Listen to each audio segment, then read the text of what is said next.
വാർത്തകൾക്ക് ഒരു കുറവുമില്ല. കോടതിയിൽ തന്നെയാണ് പ്രധാനമായും വാർത്തകളുടെ കേന്ദ്രം എന്ന് പറയാം. നടിയെ ആക്രമിച്ച കേസിൽ മഞ്ജു വാര്യരുടെ സാക്ഷി വിസ്താരം ഇന്നും തുടരുകയാണ്. ഒപ്പം ലൈഫ് മിഷൻ അഴിമതി കേസിൽ എം ശിവശങ്കറിന്റെ ചോദ്യം ചെയ്യും. ആദ്യം നടിയെ ആക്രമിച്ച കേസിലേക്ക് പോകാം. അനീഷ് കുമാർ, ഗുഡ് മോർണിംഗ്, സ്വാഗതം പ്രഭാത കേരളത്തിലേക്ക്.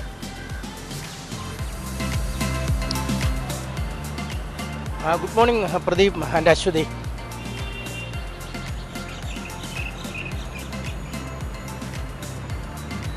അപ്പോൾ എന്താണ് ഈ നടിയെ ആക്രമിച്ച കേസിലുള്ള വിസ്താരം തുടരുകയാണ്. ഇന്നലെ തന്നെ വലിയ തോതിലുള്ള മാധ്യമ സാന്നിധ്യത്തിൽ ആണ് മഞ്ജു വാര്യർ കോടതിയിൽ ഹാജരായത്. ഇന്നലെ എന്താണ് സംഭവിച്ചത്?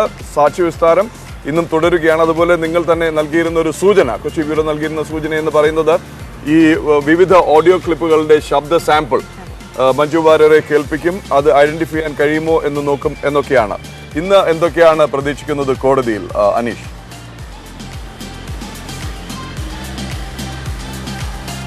പ്രദീപ്, മലയാളത്തിലെ ലേഡി സൂപ്പർ സ്റ്റാർ എന്ന് പറയുന്ന മഞ്ജു വാര്യർ ഇന്ന് തുടർച്ചയായ രണ്ടാം ദിവസവും സാക്ഷി വിസ്താരത്തിന് നടി ആക്രമിച്ച കേസുമായി ബന്ധപ്പെട്ട് കോടതിയിൽ എത്തുന്നു എന്നത് തന്നെയാണ് ഏറ്റവും പ്രധാന കാര്യം. ഇന്നലെ ഏതാണ്ട് രാവിലെ മുതൽ മഞ്ജു വാര്യരുടെ വിസ്താരം ആരംഭിച്ചു. രാത്രിയോടുകൂടി ഈ ദിലീപിൻ്റെ അഭിഭാഷകൻ രാമൻപിള്ള മഞ്ജു വാര്യരെ ക്രോസ് വിസ്താരം നടത്തുന്നതിനുള്ള നടപടിക്രമങ്ങളാണ് ആരംഭിച്ചത്. എന്നാൽ ക്രോസ് വിസ്താരം ഇന്നലെ തീരില്ല എന്ന് കണ്ടതോടുകൂടി ഇന്നത്തേക്ക് വിസ്താരം മാറ്റുകയായിരുന്നു. ഇന്നലെ പൂർണ്ണമായും ഏതാണ്ട് പ്രോസിക്യൂഷൻ്റെ വിസ്താരമാണ് നടന്നത്.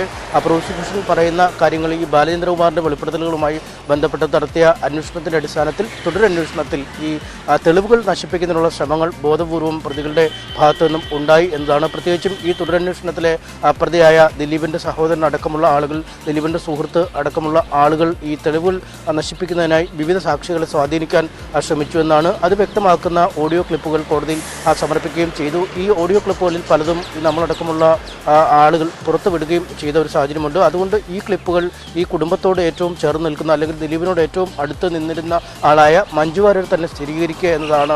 അത്തരമൊരു നടപടിക്രമത്തിലേക്കാണ് പ്രോസിക്യൂഷൻ നീങ്ങിയത്.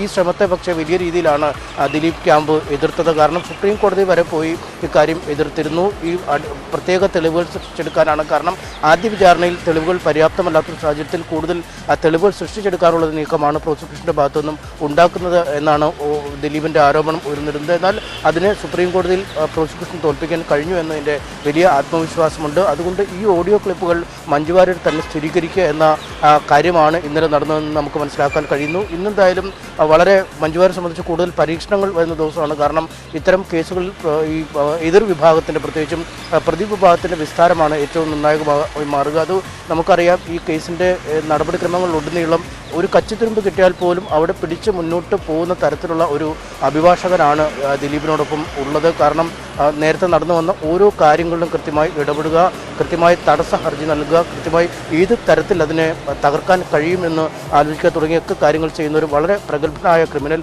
അഭിഭാഷകനാണ്. എന്തായാലും ആ അഭിഭാഷകൻ്റെ ചോദ്യങ്ങളോട് ഏത് തരത്തിലാണ് ഇന്നും മഞ്ജു വാര്യർ പ്രതികരിക്കുക എന്നത് തന്നെയാണ് ഏറ്റവും ശ്രദ്ധേയമായ കാര്യം. ഇന്നലെ മണിക്കൂറുകളോളം ഈ വിസ്താരത്തിന് ഹാജരായി പുറത്തു വന്നെങ്കിലും മാധ്യമപ്രവർത്തകർ കാര്യമായ ഒരു പ്രതികരണം ആരാഞ്ഞെങ്കിലും കൈകൊപ്പി തൻ്റെ മറുപടി ഒരു ചിരിയിൽ ഒതുക്കിയാണ് മഞ്ജു വാര്യർ പോയത്.